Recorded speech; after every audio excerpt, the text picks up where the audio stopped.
মৃত্যুদণ্ড হয়েছে 2 জনের, যাবজ্জীবন সাজা হয়েছে 3 জনের, অতিরিক্ত তাদেরকে আরও 10 বছর অন্য কাউন্টে তাদেরকে 10 বছরের শাস্তি দেওয়া হয়েছে। সর্বমোট আসামি করা হয়েছিল 30 জনকে। এই 30 জন আসামির মধ্যে 30 জনকেই আজকে দণ্ডিত করা হয়েছে। এই মামলায় সর্বমোট 25 জন সাক্ষীর সাক্ষ্য নেওয়া হয়েছে। এই ঘটনার মধ্যে যেমন সুপিরিয়র কমন রেসপন্সিবিলিটি ছিল, এইড অ্যান্ড অ্যাবেটমেন্ট ছিল, জয়েন্ট এন্টারপ্রাইজ ছিল, সেপারেট রেসপন্সিবিলিটি ছিল। এই সমস্ত অপরাধগুলো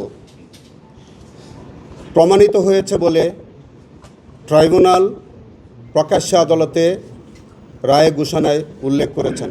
শিয়া বাটার ও ভিটামিন সমৃদ্ধ লিলি বিউটি সোপ, তারুণ্যময় উজ্জ্বল ত্বকের জন্য।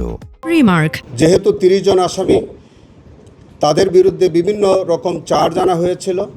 এক একজনের বিরুদ্ধে একাধিক চার্জ আনা হয়েছে, চার্জ নাম্বার 1, 2, 3 এরকম। আমরা 3 জন আসামির বিরুদ্ধে একাধিক চার্জ প্রমাণিত হয়েছে। অন্যান্য আসামিদের বিরুদ্ধে 3টা কাউন্টে চার্জ হলে হয়তো একটা কাউন্টে দোষী সাব্যস্ত হয়েছে, অন্যগুলো থেকে তারা অব্যাহতি পেয়েছেন। তো আমি আজকে যারা যেভাবে দণ্ডিত হয়েছেন সেটা ক্রনোলজিক্যালি আপনাদের সহজ করে বোঝানোর জন্য আমি নামগুলি সেভাবে প্রকাশ করছি।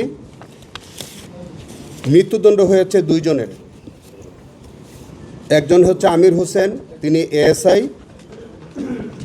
আরেকজন হচ্ছে সুজন চন্দ্র, ইনি কনস্টেবল।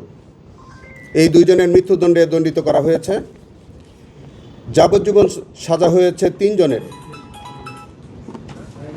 একজন হচ্ছে আরিফুজ্জামান জীবন, রবিউল ইসলাম নয়ন, বিভূতিভূষণ মাধব। এই 3 জনকে যাবজ্জীবন কারাদণ্ডে দণ্ডিত করা হয়েছে। অতিরিক্ত তাদেরকে আরও 10 বছর অন্য কাউন্টে তাদেরকে 10 বছরের শাস্তি দেওয়া হয়েছে।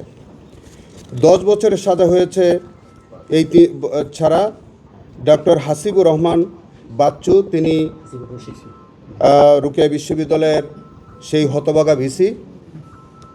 মনিরুজ্জামান বেল্টু পুলিশের সাবেক কমিশনার ছিলেন। মশিউর রহমান, আসাদুজ্জামান মণ্ডল, পমেল বড়ুয়া, তাদের প্রত্যেকের 10 বছর করে শাস্তি হয়েছে। 5 বছরের সাজা হয়েছে মারুফ হোসেন টিটু, শাহানুর আলম পাটোয়ারি ওরফে সুমন, না হ্যাঁ, রাফিউল হাসান রাসেল, ইমরান চৌধুরী আকাশ ওরফে দিশা, মাসুদুল হাসান মাসুদ, মাহবুবুর রহমান বাবু, ডক্টর সারোয়ার হোসেন, নামটা ওখানে ভুল আসছে, আপনারা দেখবেন সারোয়াত হয়ে গেছে, আসলে এটা ডক্টর সারোয়ার হোসেন চন্দন, শরীফুল ইসলাম। এটা হলো 5 বছরের সাজা।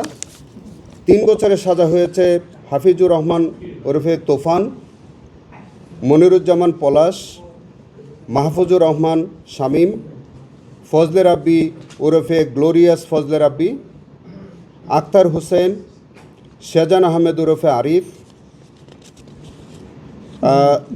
ধনঞ্জয় ওরফে টগর, বাবুল হোসেন, নুরুন্নবী মণ্ডল, নূর আলম মিয়া, এম আমির হোসেন ওরফে আমু।